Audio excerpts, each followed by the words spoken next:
안녕하세요. 책한민국입니다. 오늘 소개할 책은 일상의 질문에 답하는 짧은 철학책. 지은이는 크리스토프 크바르히입니다. 1964년 독일 뒤셸도르프에서 태어났다. 철학자이자 작가, 강연가, 플라톤 전문가다.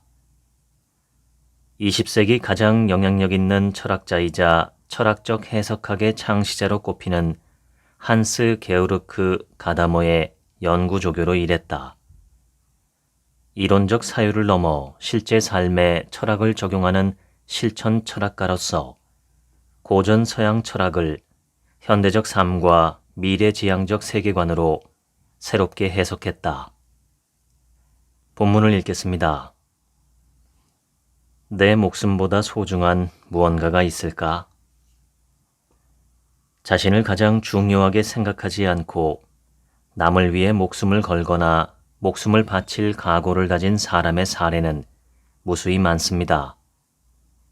요즘 사람들이 그런 태도를 이해하지 못하거나 심지어 멸시하는 이유는 우리가 선조들보다 더 똑똑하거나 더 앞섰기 때문은 아닙니다. 순전히 이기적인 목적으로 사람들의 희생 정신을 이용한 독재자, 근본주의자, 이데올로그가 우리 역사에 넘쳐났기 때문이지요. 로마 사람들은 우리와 생각이 전혀 달랐습니다. 그들은 이기주의자가 아니었어요. 자신의 욕망과 바람, 관심사보다 더 크고 더 중요한 무언가가 있다는 사실을 잘 알았기 때문입니다. 황제이자 철학자였던 마르쿠스 아우렐리우스는 이렇게 말했습니다. 오래 살건 아니건 그것은 상관없다. 모두가 자기 의무를 다할 필요가 있다. 즉, 자기 삶과 개인적 이익을 먼저 따지기보다 특정 가치와 덕목을 추구하는 일이 더 중요하다는 말입니다. 마르쿠스 아우렐리우스는 스토아 철학자였습니다. 스토아 학파의 창시자들은 인간이 언제나 더 큰 체계에 끼어들어 있다고 가르쳤습니다. 인간은 큰 체계의 작은 일부분에 불과하다고 말이죠. 그들이 말한 체계란 가족, 사회, 국가, 문화이며 자연도 포함합니다. 우리가 존재하는 것은 다 이 큰 체계 덕분이기에 자기 이익을 챙기기에 앞서 체계에 봉사하는 일이 더 가치 있고 중요합니다. 어쩌면 자기 생명보다 더 중요할지도 모르죠. 자기 개발이 대유행입니다. 우리는 완벽해지고 싶고 최대한 모두를 만족시키고 싶으며 거대한 소셜미디어 시장에서도 성공을 거두고 싶어 합니다. 그것이 바로 관심 경제학의 요구이기 때문입니다. 관심 경제학의 원칙은 냉혹합니다. 얼마나 많은 관심을 끄는가가 당신의 가치를 결정한다. 타인의 관심이 당신의 가치를 평가하는 기준이다. 덴마크 철학자 쇠렌 키르케고르는 평생 잘 산다는 것이 무엇인지 궁금해했습니다. 키르케고르가 생각하는 자신이 된다는 것은 첫째, 절대 완성되지 않는다는 뜻입니다. 자신은 존재하지 않기 때문이지요. 자신은 존재가 아니라 하나의 사건, 절대 끝나지 않는 과정입니다. 내가 생각하는 내가 되기 위해 스스로를 완벽하게 만들수록 우리는 더욱 키르케고르가 죽음에 이르는 병이라고 불렀던 그것에 빠져 자신을 잃고 맙니다. 바로 절망입니다. 키르케고르는 절망에 두 가지 버전이 있다고 말합니다. 자신이 되고 싶지 않은 절망과 자신이 되고 싶은 절망입니다. 이게 뭔 말일까요? 첫 번째 문장은 우리는 항상 우리 자신이라는 사실을 말하고 있습니다. 우리는 이미 어느 정도 살았고 조상의 유산을 물려받았으며 사회화를 거쳤고 고유의 특성을 갖추었습니다. 비록 원하지는 않았더라도 이렇게 만들어진 자신을 극복하려 든다면 절망에 빠질 수밖에 없습니다. 따라서 자신이 되지 않으려 하면 필연적으로 절망에 빠지게 됩니다. 반드시 자신이 되려고 해도 같은 운명을 겪습니다. 의도적인 자기 개발의 모든 노력은 자기 일부를 부인하거나 죽여야 합니다.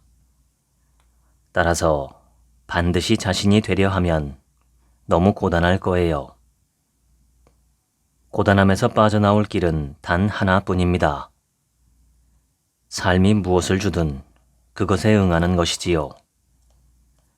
삶이 요구하는 것에 항상 새로운 대답을 찾으면 됩니다.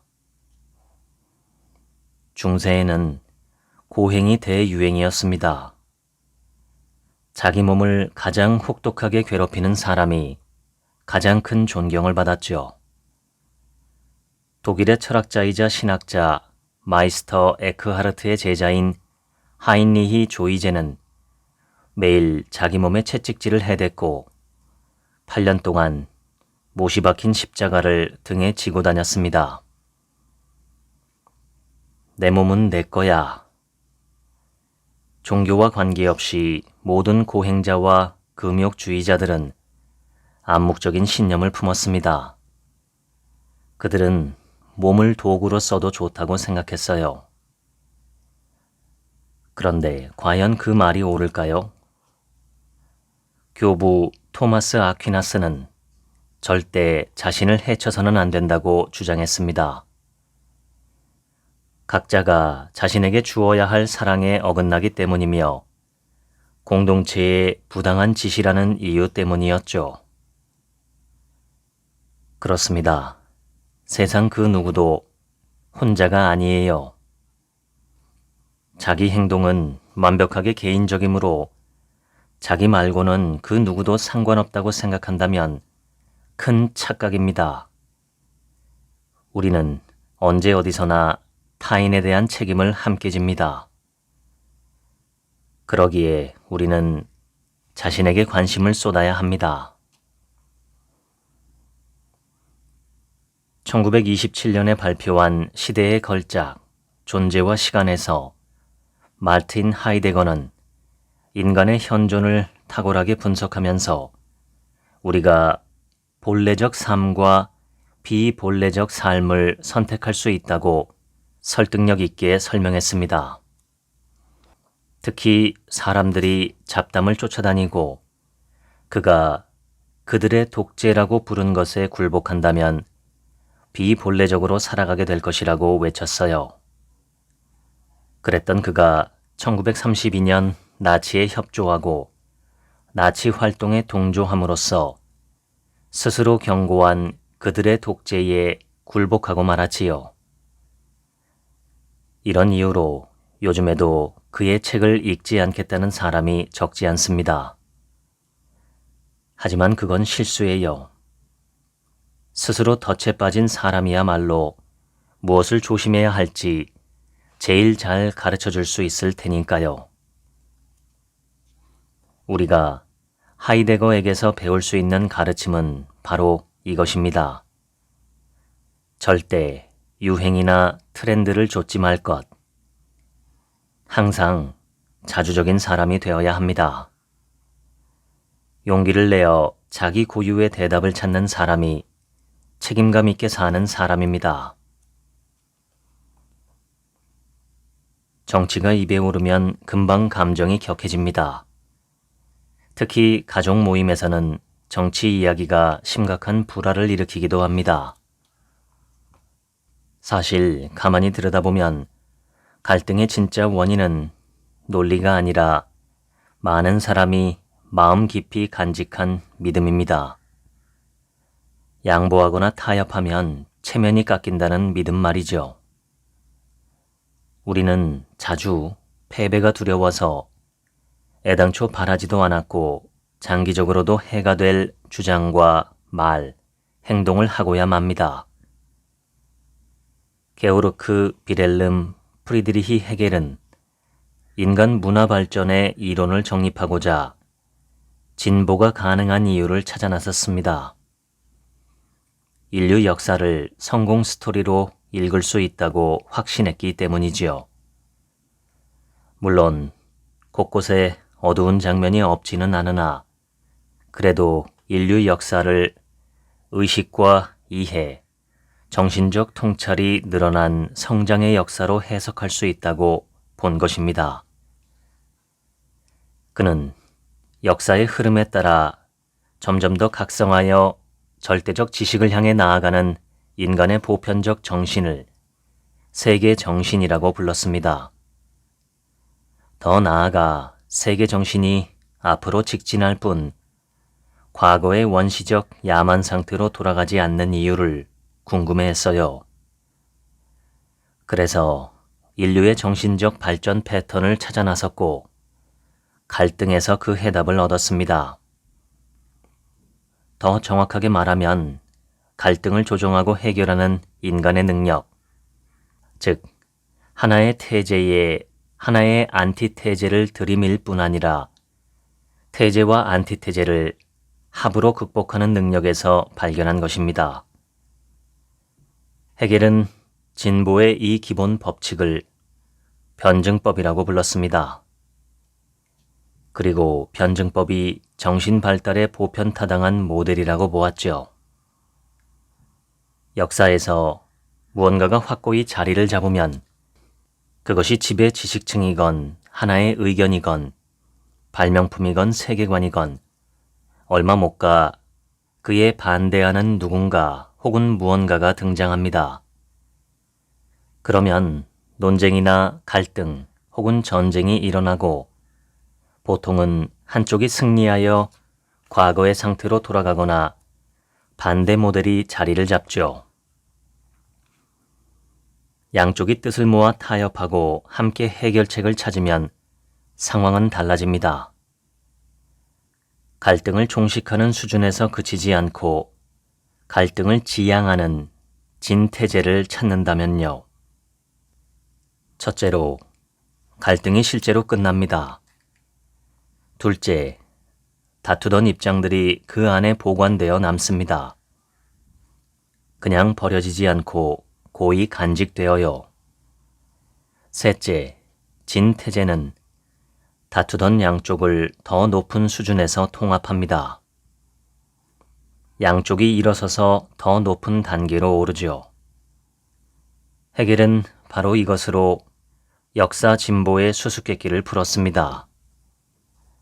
모든 진보는 과거 갈등이 지향된 결과였어요.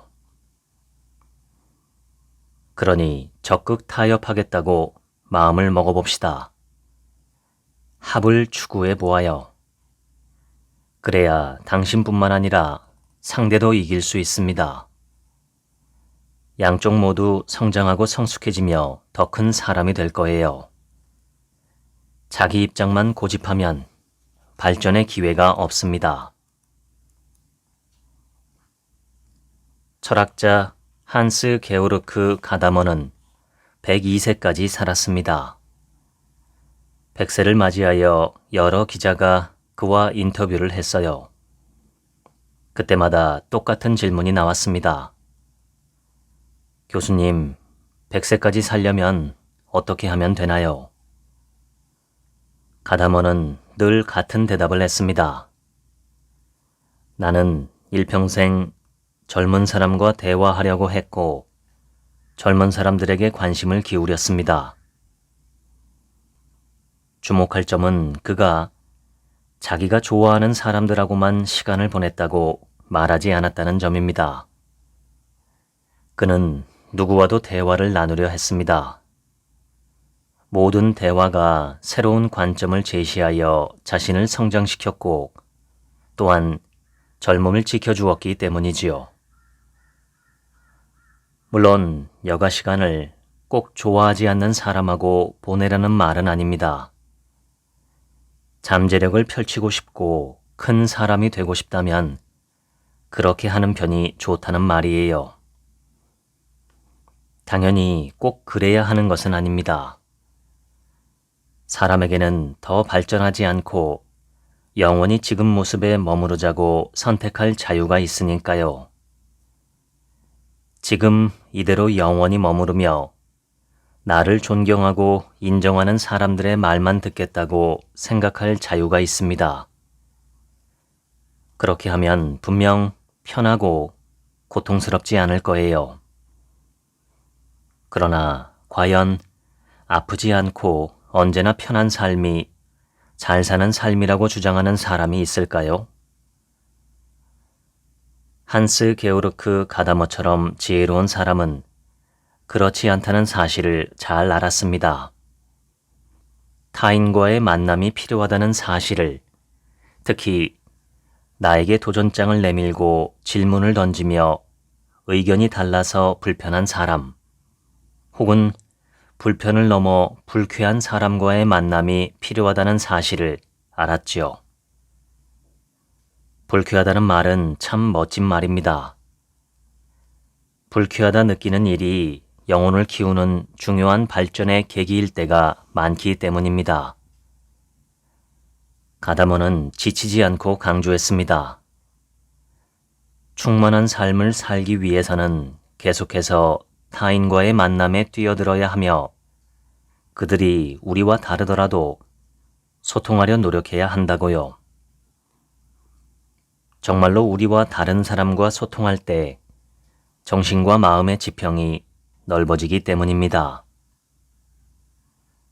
자신이 무엇을 원하는지를 알아야 합니다. 지금 이대로 영원히 머물고 싶은지 아니면 큰 사람이 되고 싶은지 알아야 해요. 안전지대를 벗어나지 않고 좋아하는 사람들하고만 어울리고 싶은지 아니면 밖으로 나가 타인을 만나면서 숨은 잠재력을 발휘할 각오가 되었는지 말이죠. 가다머는 말년의 한 강연에서 이런 질문이 단순히 개인의 문제에 머물지 않는다는 점을 분명히 밝혔습니다.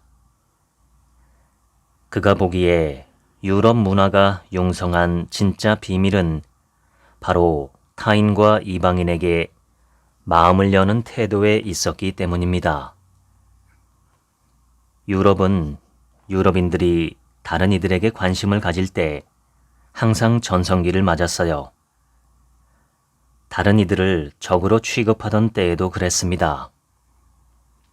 가령 중세시대 이슬람과 치른 전쟁은 유럽의 정체성을 키운 계기였지요. 요즘 같은 다문화 사회에서는 더욱 그래야 합니다.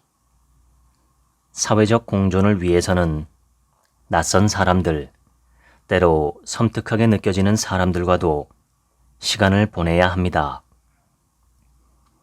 그저 좋아하지 않는 사람은 말할 것도 없고 불쾌한 사람과도 시간을 보내야 합니다. 바로 그들이 삶의 생명력을 불어넣는 계기가 될 테니까요. 옛날 옛적 태초의 인간은 공처럼 동그란 모양이었습니다. 팔과 다리는 4개였지만 몸통과 머리는 하나였습니다. 성기도 아직 분리되지 않아서 양성이었고요. 그러던 어느 날 그 동그란 인간이 신들의 왕좌를 노렸고 화가 난 제우스가 벼락을 내리쳐 그것을 두 동강 내버렸습니다. 팔과 다리가 둘씩 나뉘었고 남성의 성기와 여성의 성기가 분리되었습니다. 무시무시한 벼락을 맞고 나서 여자와 남자가 생긴 거지요. 그때부터 인간은 애타게 세상을 떠돌며 쉬지 않고 자기 반쪽을 찾아다녔습니다. 원래 자신이었던 그 반쪽을요. 좀 괴상망측하지만 고대가 낳은 최고 코미디 작가의 머리에서 나온 이야기라고 하니 어찌 보면 괴상한 것도 당연합니다. 아테네의 위대한 희곡 작가 아리스토파네스죠. 하지만 어쩌면 이 이야기는 그의 입에서 나온 것이 아닐지도 모릅니다. 철학자 플라톤이 대화편 가운데 하나에서 아리스토파네스의 입을 빌어 들려준 이야기니까요. 작품의 제목은 향연, 그리스 원제로는 심포지온으로 술을 잘 마시는 남자들 몇이 모여 에로스가 누구이며 무엇인지를 두고 벌인 토론을 담고 있습니다. 에로스는 열정적인 사랑의 신으로 유명하며 활을 쏘는 궁수로도 알려져 있죠. 그의 화살을 맞은 사람은 어쩔 수 없이 사랑에 빠지게 되고요. 결국 괴상하면서도 재미난 이 이야기의 목적은 에로스가 누구이며 무엇인지를 설명하는 것입니다. 에로스는 어딘가 저 바깥 세상에서 찾아야 할 잃어버린 더 나은 반쪽을 향한 그리움인 셈이죠. 소크라테스는 더 나은 반쪽이라는 생각이 마음에 들지 않는다고 합니다. 사실 사랑, 즉 에로스는 상대가 곁에 있어야만 내가 완전해진다고 믿는 모르는 한 사람을 향한 그리움이 아닙니다. 에로스는 완전함과 아름다움을 향한 갈망이지요. 따라서 각자 내면에서 내 마음을 움직이고 최선을 다하게끔 자극하는 무언가를 발견한다면 그것이 바로 이상적인 짝입니다. 정리하자면 플라톤의 지혜는 이렇게 말합니다. 나하고 딱 맞는 다른 이가 언젠가 나타나기를 기대하는 것은 아무 의미가 없다고요. 중요한 것은 그의 존재 자체가 내게 성장과 발전의 욕망을 일깨우는지, 그의 곁에 있으면 내가 아직은 아니어도 앞으로 될 수 있는 존재가 되고 싶어지는지, 내 마음에 아름답고 의미 있는 잘 사는 삶을 살고픈 갈망이 일깨워지는지가 중요합니다. 그렇게 하도록 나를 움직이고 자극하는 사람, 바로 그가 나의 이상적인 짝입니다. 그런 사람은 항상 존재해요. 내가 그에게 발견될 준비만 되어 있다면 에로스의 화살을 맞듯 그를 만날 준비만 되어 있다면요. 행복이란 참 복잡합니다. 모두가 바라지만 그것이 뭐냐고 물으면 딱히 할 말이 없거든요. 우리는 보통 바라던 소망이 이루어지면 행복이 찾아온다고 생각합니다. 하지만 간절히 바라던 것이 두고 보니 오히려 저주인 경우도 너무나 많죠. 그래서 현자들은 혹은 자신이 현명하다고 생각하는 사람들은 이렇게 외칩니다. 생각을 바꿔라. 얻을 수 있는 것만 바라자. 혹은 그보다 더 간단한 비법도 있습니다. 아예 생각을 멈춰라. 바라지 마라. 아무것도 바라지 않으면 더 바랄 것 없이 행복하다. 하지만 이 비법도 잘 먹히지 않습니다. 원하든 원치 않든 인간은 늘 바라는 것이 많고 행복을 갈망하는 존재거든요. 문제는 우리가 행복을 만들 수 없다는 점입니다. 소위 행복 전도사들이 뭐라고 떠들어대건 행복은 언제나 선물이거든요. 우리는 그저 선물에 마음을 여는 일만 할 수 있을 따름입니다. 자기 자식에게 무엇이 정말로 좋을지, 자식의 마음이 진정으로 바라는 것이 무엇일지 부모는 절대 알 수 없습니다. 그건 아이들만 알거든요. 아이들이 삶의 바다에 풍덩 뛰어들고 마음의 문을 활짝 열어젖히고서 스스로 알아내야 할 일입니다. 행복은 가끔 찾아오는 손님과 같습니다. 억지로 끌고 올 수 없습니다. 우리가 할 수 있는 일은 그저 손님을 초대하고 문을 열어두는 것뿐입니다. 그러면 행복이 우리 집을 찾아올 거예요. 예상치 못한 순간에 아무도 모르게 살짝 들를 때도 많지만 대부분은 우리가 만남에 마음을 열 때 무언가 혹은 누군가에게 감동하고 설레고 열광할 때 찾아옵니다. 아이에게 좋은 것을 주고 싶다면 삶의 바다에 뛰어들라고 아이를 독려해야 합니다. 한참 전부터 정치 염증이라는 말이 유행하고 있습니다. 정치라면 고개를 돌리는 사람이 많은데 들리는 거라곤 나쁜 뉴스들 뿐이고 정치인들이 아무짝에도 쓸모가 없어서 그렇다고 하더군요. 아무리 그래도 우리는 정치에 관심을 가져야 합니다. 한 걸음 더 나아가 직접 정치에 참여해야 해요. 함께 발언하고 함께 생각하며 함께 토론해야 하죠. 그래야 할 이유는 많고도 많답니다. 첫째는 정치적인 이유예요. 민주주의는 시민의 정치 토론을 먹고 사는 제도이기 때문입니다. 투표만으로는 민주주의가 유지될 수 없지요. 러시아나 튀르키예만 봐도 민주주의가 유지되려면 정치 문화가 필요하다는 사실을 알 수 있습니다. 민주주의는 투표 용지에 도장 한번 찍는다고 절로 만들어지는 것이 아닙니다. 민주주의 정신이 살아있으려면 공개적으로 논쟁하고 다투어야 합니다. 서로 다른 의견이 충돌해야 하고 이 공동체를 어떻게 꾸려나갈지 모두가 끊임없이 묻고 토론해야 합니다. 그런 곳에서만 자유와 인간의 존엄이 깃들 수 있습니다. 민주주의 정신이 죽으면 우리는 쉽게 조종당하고 이용당하는 의지 없는 소비자 무리로 쪼그라들고 말 거예요. 그런 무리가 되고 싶지 않다면 정치적인 사람이 되어야 하고 함께 참여해야 합니다. 정말로 중요한 것은 우리 자신, 우리 행복이에요.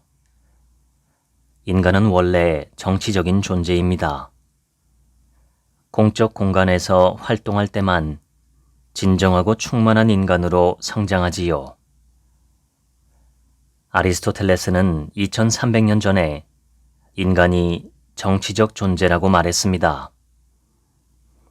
인간은 자신이 공동체의 한 부분이라는 사실을 깨달아야만 본질적인 삶을 살며 때로 서로 맞서더라도 타인과 함께할 때만 발전한다고 말이지요. 철학자 한나 아렌트는 거기서 한 걸음 더 나아갔습니다. 아렌트는 인간의 조건에서 우리 삶은 행동할 때만 활짝 꽃을 피운다 라고 말했거든요. 인간은 행동하고 말하면서 자신이 누구인지를 밝히고 자기 존재의 개별적 고유성을 적극 드러내며 세상의 무대로 발을 내디딘다. 아렌트가 말한 세상의 무대는 항상 공적이고 정치적인 무대입니다. 자신을 드러낸다는 말은 항상 자신의 확신과 관점을 표출한다는 뜻이고요. 또 무엇보다 정치적이라는 뜻이지요. 그러니까 진짜 인간으로 살며 인간임을 증명하고 싶다면 반드시 정치에 관심을 두고 직접 참여해야 합니다. 물정 모르는 답답한 몇몇 사람을 빼면 지금 우리가 유례없는 기후변화의 초기 단계에 들어섰다는 사실을 부인할 사람은 없을 겁니다. 바다도 공기도 땅도 오염되어 이대로 살다가는 생존이 위태로울 지경입니다. 원시 생태계가 파괴되면 무서운 전염병이 퍼질 수도 있고요. 말이 길었지만 뜻은 간단합니다. 자연을 보호하는 길 말고는 대안이 없다는 것이지요. 자연은 무엇보다 우리의 동반자이며 우리의 자매이자 친족입니다. 잘 사는데 진짜로 필요한 게 무엇인지를 가르쳐주는 충직한 길동무이자 스승입니다. 삶의 기준을 알려주는 참 스승이지요. 그러기에 우리 몸과 마음과 정신이 건강하려면 쉬지 말고 자연과 자연적인 삶을 돌아보아야 합니다. 미국 철학자이자 작가인 랠프 월도 에머슨은 19세기 중반에 그 이유를 이렇게 설명했습니다. 자연에 있으면 온갖 근심이 마음을 짓눌러도 놀라울 만큼 마음이 편안하다. 자연은 말한다. 인간은 자신의 피조물이니 온갖 근심에 마음이 답답해도 자신과 함께하면 행복해야 마땅하다고. 에머슨은 자연이라는 제목의 에세이에서 이렇듯 아름답고 철학적인 자연 찬가를 외쳐 불렀고 덕분에 20세기와 21세기 생태운동의 선구자가 되었습니다. 모두 자기 경험에서 나온 말이었지요. 숲에 들어가면 우리는 이성과 신뢰를 되찾는다. 그곳에 있으면 그 무엇도 어떤 치욕이나 불행도 나를 해칠 수 없을 것 같다. 자연은 모든 것을 치유할 수 있다. 코로나 팬데믹으로 학교가 문을 닫고 이동이 멈추었을 때 사람들은 공원과 숲으로 우르르 몰려갔습니다. 나무와 꽃과 풀밭이 실제로 치유의 힘을 뿜어낸다는 사실을 예감했던 것이지요. 에머슨은 말했습니다. 산과 들이 우리에게 베푸는 가장 큰 은혜는 눈에 보이지 않아도 인간과 식물 세계가 연결되어 있다는 발상이다. 나는 혼자가 아니며 외면당하지도 않는다. 그것들이 내게로 고개를 돌리고 내가 그것들에게로 고개를 돌린다. 가까운 공원이나 산으로 나가보세요. 사람 사는 집이 없고 차가 다니지 않는 곳이면 어디라도 좋습니다. 가서 2~3시간 거닐면서 듣고 보고 냄새 맡고 느껴보세요. 모든 것이 말을 걸어올 겁니다. 모든 것이 힘을 줄 겁니다. 모든 것이 활기로 당신을 가득 채울 겁니다. 모든 것이 위로와 힘을 주는 소속감을, 만물을 아우르는 거대한 삶에 당신도 포함된다는 느낌을 선사할 겁니다. 에머슨의 영향을 받은 소설가 데이비드 허버트 로런스는 20세기 초에 이렇게 말했습니다. 인류는 죽어가고 있다. 뿌리 뽑혀 허공에 뜬 큰 나무 같다. 우리는 다시 우주의 뿌리를 내려야 한다. 고기를 안 먹겠다는 사람들한테도 다 그럴 만한 이유가 있습니다. 현재 도축장과 농산물 가공업체의 산업적 도축시설에서 매일 일어나고 있는 일을 좋다고 말할 사람은 없을 거예요. 그렇다고 해서 육식 그 자체가 비도덕적이고 부당하다고 말할 수는 없습니다. 그렇다면 북극에 사는 원주민은 모조리 손가락질 당해야 할 겁니다. 그곳에는 과일과 채소가 없다 보니 고기와 물고기가 식량의 90% 이상을 차지하거든요. 누가 그 사람들더러 고기를 먹는다고 비난할 수 있을까요? 오히려 우리는 그 사람들에게서 절제와 사려를 아는 고기 소비 방법을 배울 수 있습니다. 그들은 고기를 먹기 전에 먼저 자신이 잡아먹는 동물에게 존중과 감사의 마음을 전합니다. 또 생존에 꼭 필요한 만큼만 사냥합니다. 하지만 우리는 그렇지 않아요. 고기를 지글지글 구워 먹고 소시지를 아작아작 베어 먹으면서도 그 고기가 어디서 왔는지 궁금해하지 않지요. 또한 고기를 한없이 먹어치웁니다. 문제는 그것입니다. 동물을 잡아먹어도 절제한다면 비도덕적이지 않습니다. 비자연적이지도 않습니다. 육식이 자연의 철칙에 어긋난다는 생각은 잘못입니다. 그건 자연을 너무 깊이 없이 이상적으로 생각하는 거예요.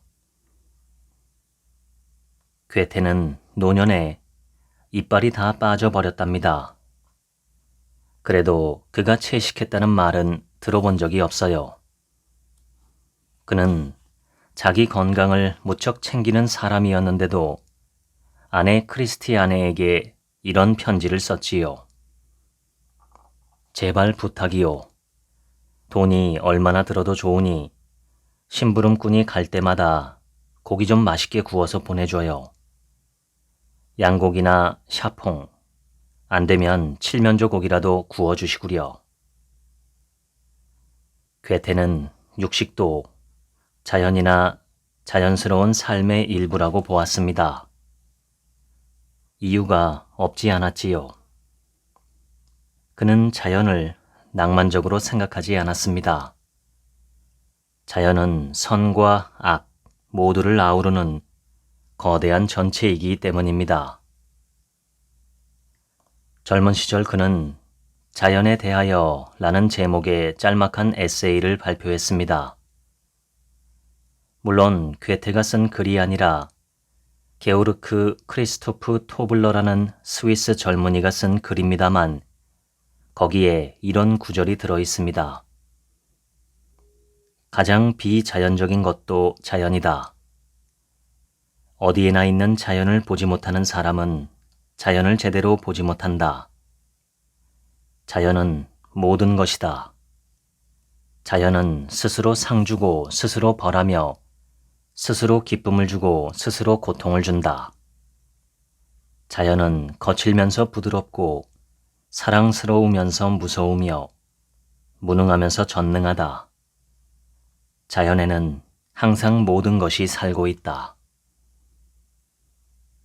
그러니 절제를 아는 육식가와 채식가는 똑같이 죄를 면할 것입니다.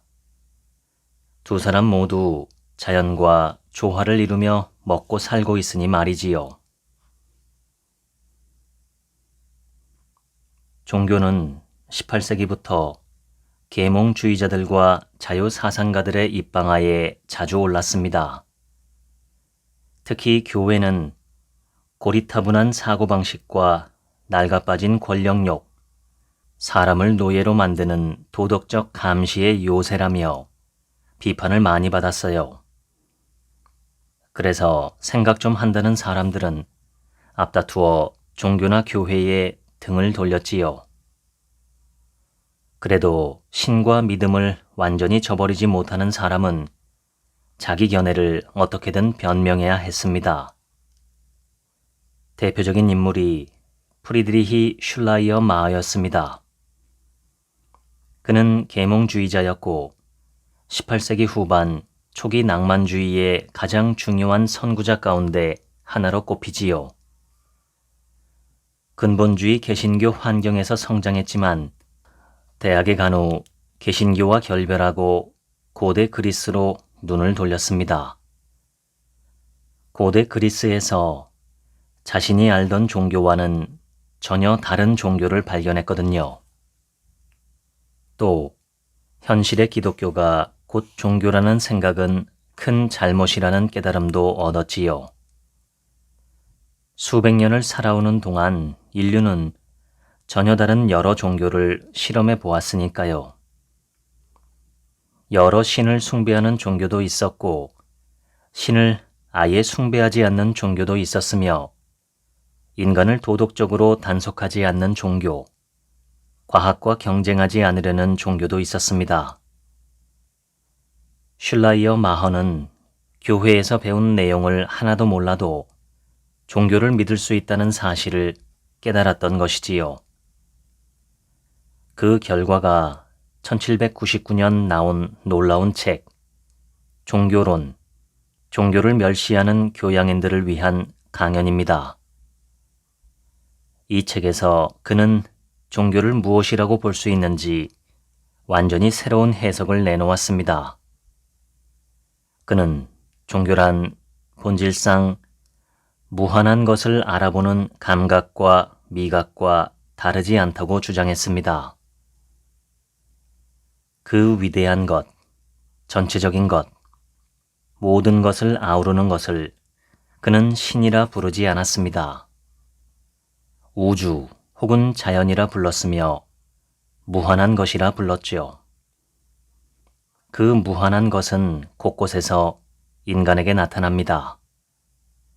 아니, 우리가 그것에게로 향하고 그것에게 자신을 내맡기지요. 부름에 응할 용기만 있다면 그것은 어디서나 우리에게 나타납니다. 종교는 초감각적인 것이 아닙니다. 영적인 세상으로 도망치는 명상도 종교와는 아무 상관이 없어요. 그는 말했습니다. 종교는 자연에서 온전한 삶을 산다. 그 자연은 전체이자 하나이며 모두인 것에 무한이다. 모든 개별적인 것을 전체의 한 부분으로, 모든 유한한 것을 무한한 것의 표현으로 받아들이는 것, 그것이 종교다. 그러니까 그가 말하는 종교는 현세를 절대 떠나지 않고 삶의 아름다움과 가치를 경험하는 일에 국한되는 것이지요. 슐라이어 마허는 지치지 않고 강조합니다. 종교의 목적은 인간이나 세상의 개선이 아니라고요. 도덕을 외치거나 세상을 설명하는 것도 아닙니다. 절대적 진리나 가치를 요구하는 순간 종교의 대변자들은 항상 삐끗하게 되어 있습니다. 그런 짓이 나쁜 이유는 종교를 왜곡하고 종교의 좋은 점을 모조리 땅에 묻어버리기 때문이지요. 종교의 좋은 점은 무엇일까요? 슐라이어 마허는 무엇이라고 생각했을까요? 종교는 온갖 미친 짓이 벌어지더라도 세상이 편안하다 느끼게 해줍니다. 자신과 자신의 삶을 긍정하게 해줍니다. 슐라이어 마허의 말을 그대로 옮겨보면 이 세상에서 일어나는 모든 일을 신의 행위라 상상하는 것, 그것이 종교입니다. 그러니까 종교는 모든 것에서 신성과 의미를 보는 것, 더 정확하게 말하면 느끼는 것입니다. 발밑에 종교가 딛고 설 단단한 땅을 깔아주면 당신은 그 땅에서 온갖 역경을 물리치고 삶을 쌓아갈 수 있습니다. 신앙 고백도 고해성사도 참회하라는 설교도 없습니다. 대신 사랑과 유대, 삶을 향한 열정이 가득하지요. 그는 말했습니다.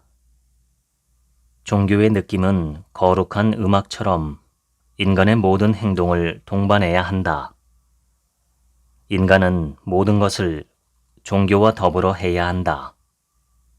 종교 때문에 해서는 안 된다. 신을 믿는 대부분의 사람은 설명할 수는 없지만 받아들일 만한 일에는 신을 찾지만 반대로 신에게 책임을 추궁하고 싶지 않은 끔찍한 일에는 운명을 탓합니다. 그렇게라도 위로받고 싶기 때문이지요. 실제로 운명을 믿으면 위로가 됩니다. 아무도 막을 수가 없었다. 누구의 잘못도 아니다. 누구도 자책할 필요 없다. 이런 말을 들으면 현실과 화해할 수 있습니다. 한편으로는 혼란스럽기도 합니다. 운명은 우리의 자유와 책임을 거부하니까요. 한 인간의 삶에 운명이 사사건건 끼어든다면 결국 우리 삶 전체가 운명인 것은 아닐까요? 그래도 우리가 우리 삶의 주인이라 할 수 있을까요? 우리는 그저 모르는 힘이나 업보 혹은 신이 가지고 노는 꼭두각시 인형에 불과하진 않을까요? 운명의 힘이 인간을 압도한다면 자유는 모조리 없어지지 않을까요? 아마 그럴 겁니다. 인간이 생각이라는 도구를 써서 스스로 돕지 못한다면요. 생각의 도구는 어떻게 쓸까요? 그 방법은 철학자 고트프리트 비렐름 라이프니츠한테서 배울 수 있습니다. 라이프니츠는 세상이 불완전해서 너무 괴로웠습니다. 선한 신이 창조한 세상이 어떻게 이럴 수 있는지 궁금했지요. 그래서 그는 신을 위한 변론, 즉 신정론을 쓰기 시작했습니다. 그 글에서 그는 운명이 온갖 시련을 안겨도 우리가 사는 세상이 가능한 세계 중 최선인 이유를 논리적으로 설명합니다. 이름하여 예정조화입니다. 전체를 다 보기에는 인간 이성의 지평이 너무 좁다 보니 우리가 그 조화의 우수성을 알아보지 못하는 거지요. 이 대담한 생각에서 신은 운명과 같습니다. 늘 우리에게 들이닥친다는 점에서 그렇지요. 라이프니츠는 그렇다고 해서 아무것도 하지 말고 운명에 다 맡겨야 한다고 주장하지 않았습니다. 그의 예정 조화설은 거기서 훨씬 더 나아가서 신은 무한히 전지하므로 한 인간이 온갖 상황에서 어떻게 자기 자유를 정확히 사용할지를 창조하기 전부터 미리 내다보았다고 주장했습니다. 그 모든 것을 다 그려보고서 창조를 시작했다고 말이지요. 라이프니츠의 이론에도 약점은 있습니다. 기본적으로 전지전능한 창조주를 믿어야만 그의 학설을 받아들일 수 있거든요. 아니면 받아들이기가 어렵습니다. 실제로 영혼이 있는지, 그 영혼이 우리가 죽은 후에도 계속 살 수 있는지 견해가 엇갈릴 수 있습니다. 유물론자들은 지금까지 아무도 영혼을 본 적이 없고 측정한 적도 없으며 과학적으로 입증하지 못했다고 주장하지요. 결국 영혼은 신과 마찬가지로 믿음의 대상이지 과학의 대상은 아닌 듯합니다. 이런 결론은 어쨌거나 영혼이 몸에 깃들다가 결국에는 몸을 떠나 여정에 오르는 물질적인 것이라고 생각한 결과입니다. 철학자 피타고라스도 그렇다고 가르친 사람 중 하나였습니다. 세계사 최초의 역사학자로 꼽히는 헤로도토스는 피타고라스가 이집트에서 영혼 불멸의 믿음을 배워 그리스로 가져왔다고 전합니다.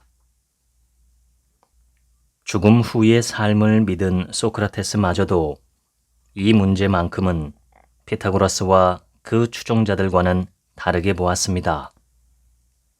소크라테스는 영혼이 오갈 수 있는 물질이 아니라 삶의 근원 에너지 같은 것이라고 주장했거든요. 삶의 생명을 유지하고 생명체의 내적 연결과 결속을 보장하며 생명체가 성장하여 꽃을 피우고 열매 맺고 결국 죽게 만드는 근원 에너지 말이에요. 소크라테스는 생명의 에너지는 물질처럼 붙잡거나 측량할 수 없다고 생각했습니다. 그 에너지는 작용할 때만, 그러니까 삶이 에너지를 지탱하고 붙들 때만 나타난다고 생각했지요. 고대 그리스 신화에서 전해지듯 영혼은 우리가 살아가는 동안 스스로 작곡하는 한 곡의 노래와 같습니다. 그 노래가 의미 있고 아름답다면 우리가 죽은 후에도 계속 살아남을 거예요. 사람들의 추억에서, 우주의 기억에서 계속 살아있겠지요. 그러니 영혼은 죽음의 순간에 예술 작품처럼 완성됩니다. 그 영혼이 계속 살아있을지 말지는 전적으로 그 삶이 아름답고 의미 있었는지에 달렸습니다. 이런 생각이 위안이 될까요? 그건 각자가 결정해야 할 몫이겠지요. 영원히 살기를 바라고 갈망하는 자아는 만족할 수 없을 겁니다. 온갖 것을 소유한 자아가 보기에는 소크라테스의 관점마저 죽고 나면 더는 삶이 없다고 주장하는 것 같기 때문입니다. 그렇지만 어쩌면 그것이야말로 좋은 소식 아닐까요? 일상의 질문에 답하는 짧은 철학책 읽어드렸습니다. 지금부턴 제 얘기입니다. 모든 철학을 관통하는 딱 하나의 중심적인 주제가 있다면 그것은 바로 어떻게 살아야 할까입니다. 동물은 타고난 본능대로 충실하게 살아가면 잘 사는 삶입니다. 그런데 인간은 훨씬 더 많은 가능성이 열려있는 존재이기 때문에 선택할 수 있는 옵션도 많고 잘 될 가능성도 잘못될 가능성도 큽니다.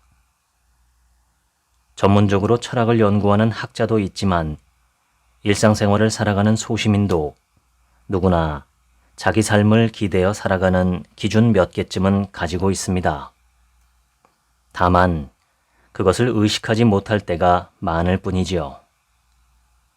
그러면서도 무의식적으로 그 기준과 원칙을 따라갑니다. 그것은 가치관이라고 하기도 하고 사상이라고 하기도 하고 철학이라고 하기도 합니다. 정말로 어떻게 사는 것이 가장 잘 사는 삶일까요? 어떤 사람은 쾌락을 극대화하는 것을 삶의 목표라고 여기고 살아가고 또 어떤 사람은 타인을 위해 봉사하는 것만이 좋은 삶이라고 생각합니다. 예를 들어 테레사 수녀 같은 분은 후자의 삶을 살아갔지요. 그렇지만 나중에 공개된 일기를 보면 테레사 수녀도 자신이 잘 살고 있는 것인지에 대해서 날마다 끊임없이 고뇌하고 회의를 품으며 살았습니다. 어쩌면 후회 없는 삶이 가장 좋은 삶인지도 모르겠습니다. 다만 자기 성찰이 없어서 안 좋은 삶을 살면서도 후회를 하지 않는 사람이 있기 때문에 반드시 그렇다고 말하기는 어렵죠.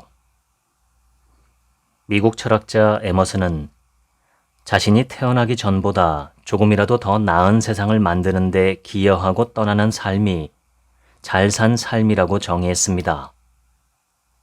어쩌면 지나치게 기계적인功利주의에 경도된 듯한 의견처럼 들리기도 합니다.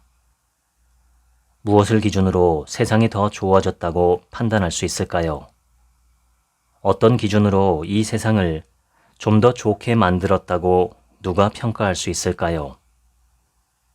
여기에는 대단히 주관적인 기준이 적용될 수밖에 없기 때문에 저는 에머슨의 정의에도 선뜻 동의하지는 않습니다.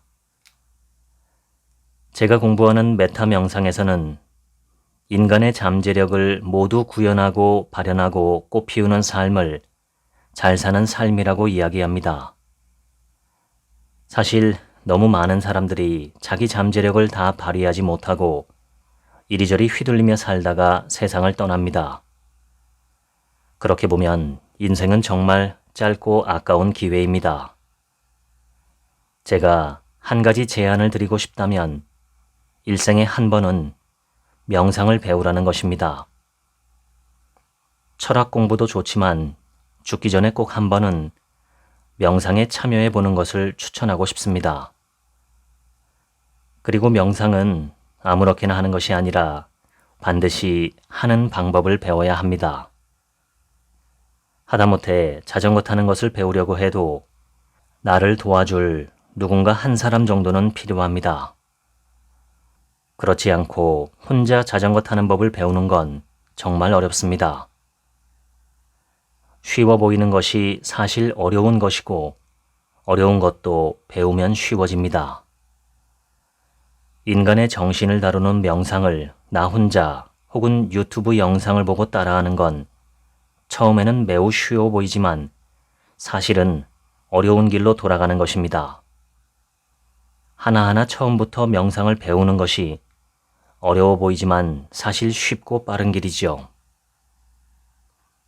제 주된 관심사가 명상과 마음 공부이다 보니 철학책 이야기를 하다가 또다시 명상 이야기로 돌아왔습니다만 철학이든 명상이든 내 삶을 어떻게 살 것인가 하는 사유를 깊게 해보시면 좋겠습니다. 막연하게 살지 마시고 지금까지 살아왔던 대로 관성적으로 습관적으로도 살지 마시고 내가 어려서부터 그렇게 배웠다고 해서 또 그렇게 살아왔다고 해서 그렇게 살지 마시고 주체적으로 능동적으로 내 삶의 철학과 가치관을 세워보시면 좋겠습니다. 철학은 우리 모두의 것이고 우리 모두의 것이어야만 합니다. 지금까지 책 한 민국의 하루치 생각이었습니다. 들어주셔서 감사합니다.